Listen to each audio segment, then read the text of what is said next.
Greetings of the day. Today we will discuss database design steps. How we can design database. First, database is a collection of related data. Data is in the form of tables. We can design database using several steps. In this class, we will see how to design the database. What are the different steps to design the database? Database is a collection of related data. Data is in the form of tables. Designing a database involves several steps to ensure that it efficiently stores and manages data according to the requirements of the system or application. Here is a general outline of the steps involved in designing a database.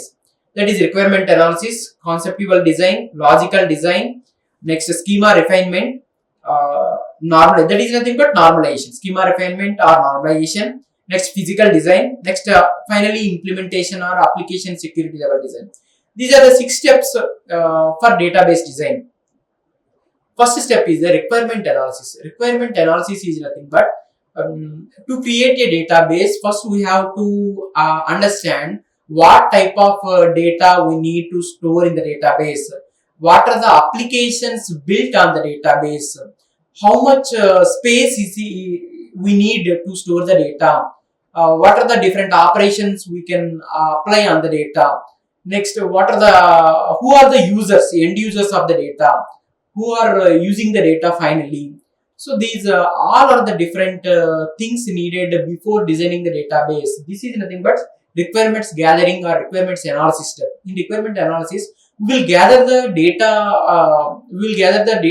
Database requirements for database. For example, for employee database, what data you need to store. Employee related details you need to store. Next, employee table, you are having employee related data. Project data you need.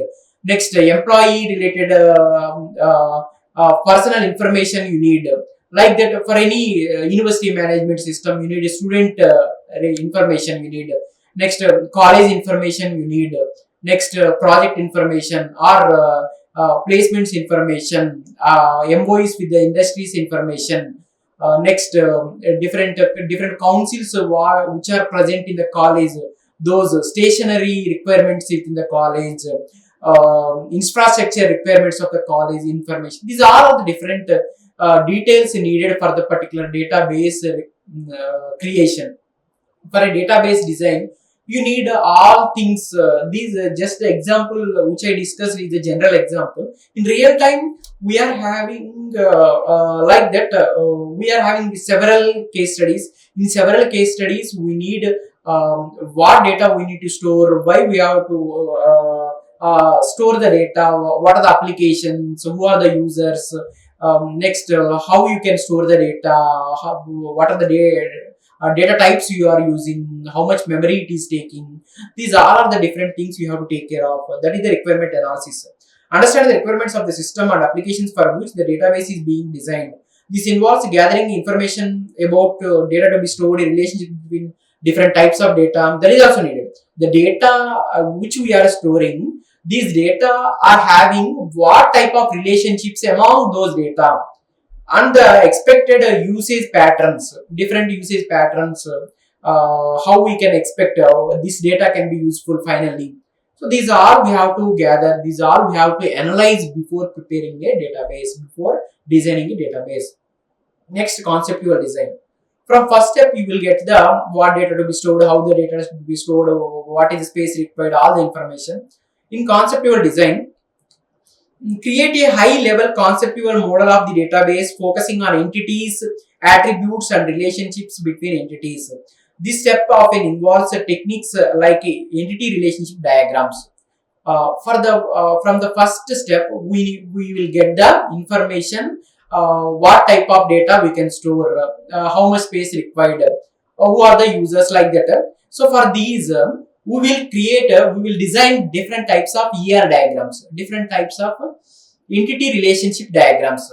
So for example, for the same case study, university management system, so you need different entities like student, project, next placements, like that. You need different entities.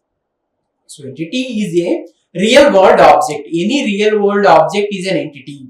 So attribute is nothing but property of an entity is nothing but attribute. For example, student is an entity. Attribute is nothing but student properties, means student features. Student roll number, student name, student age, student marks, student address, student father name, student mobile number, student email ID. These all are the attributes of the entity. Relationship. This student is an entity. Faculty is an entity. Faculty is also having different attributes like faculty ID, faculty name, faculty age, faculty salary, like the different attributes are there. So how student is related to faculty? So faculty guides student, that is the relationship between faculty and student. Faculty monitors the student. Next, student and project. Project is an entity. So for project you are having attributes like project ID, project name, project budget, like that. So which student doing which project? That is the relationship. That works on is a relationship between student and project. Student is an entity, project is an entity, works on is a relationship between student and project. Uh, for example, some CSC student works on this project. Some student, CSBS students works on this project. Some AML student works on this project. Some ADS student works on this project. Different departments of students, different students works on different projects.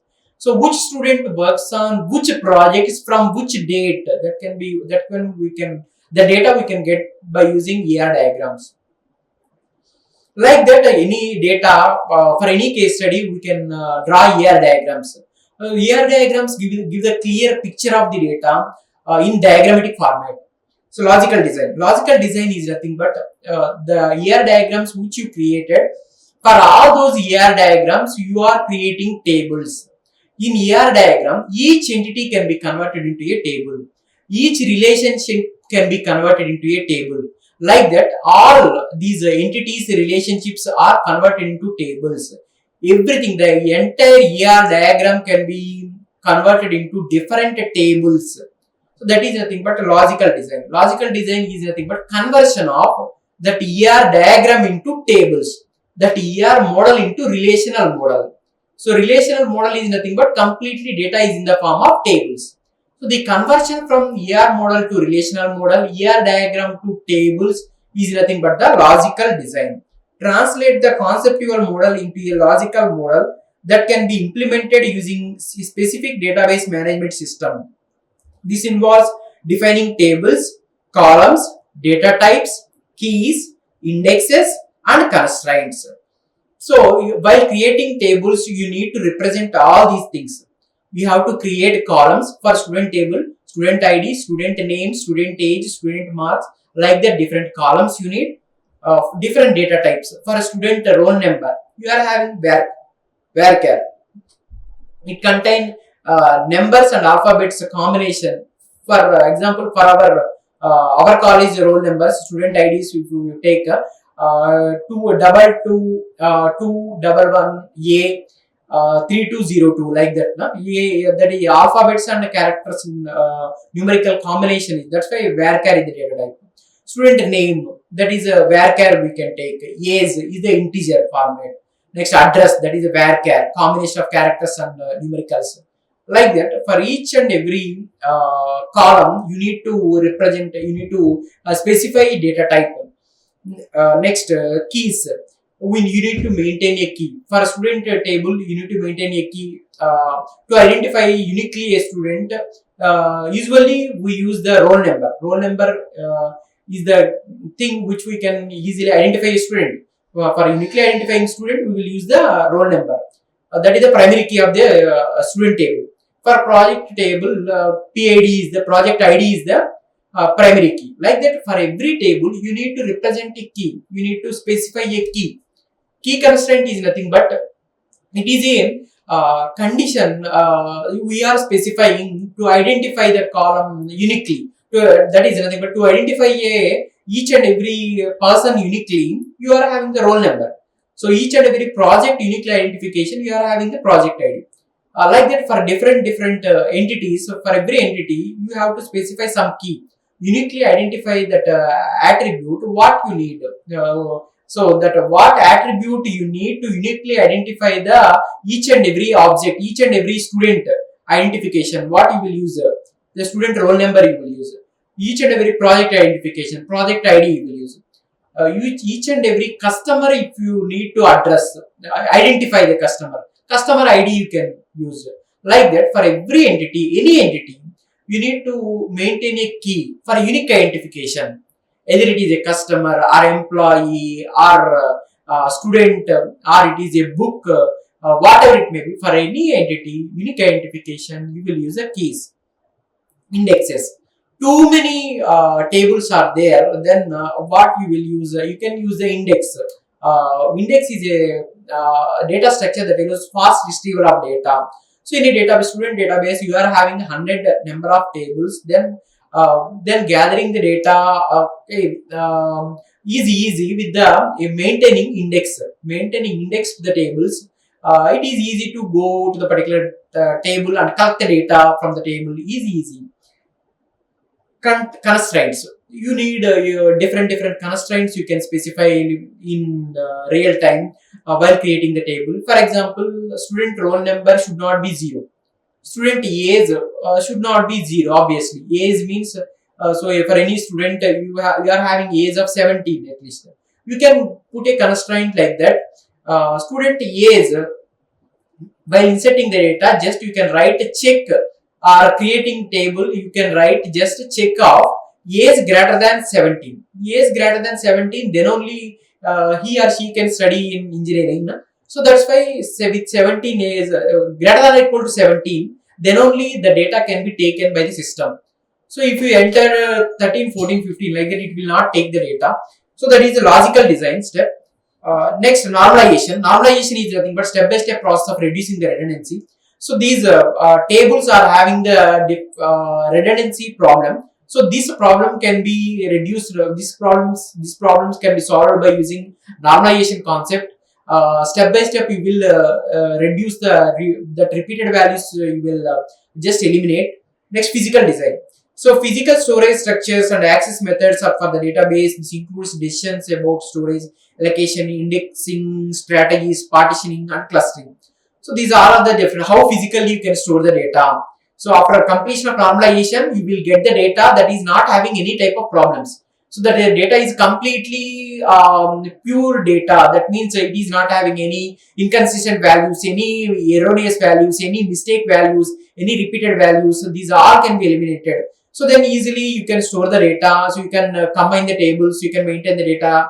That is nothing but the physical design. Finally, implementation is nothing but application and security level design. So which users are applying this, using this data finally, and how we are providing security to the data, what are the different security methods we are using. These are all things we will take care in the 6th step. That is nothing but implementation or application security level design. So these are the different database design steps to be taken to create a database, to design a database in real time. Thank you. Like, share and subscribe. Hit the bell icon for more updates.